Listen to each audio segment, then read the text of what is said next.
टॉमचं कॅस्ट्रेशन चालू आहे.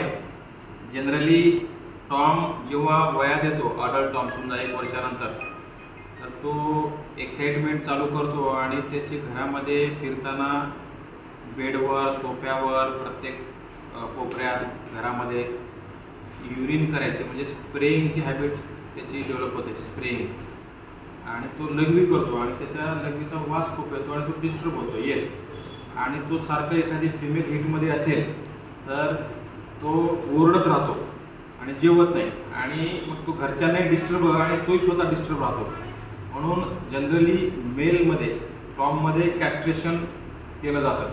ठीक आहे, ते ओरडू नये आणि तो स्वतः डिस्टर्ब होऊ नये आणि दुसऱ्यांनाही डिस्टर्ब करू नये म्हणून. किंवा हा बाहेर जाऊन इतर बोक्याबरोबर फाईट करून येतो आणि जखमा करून घेतो.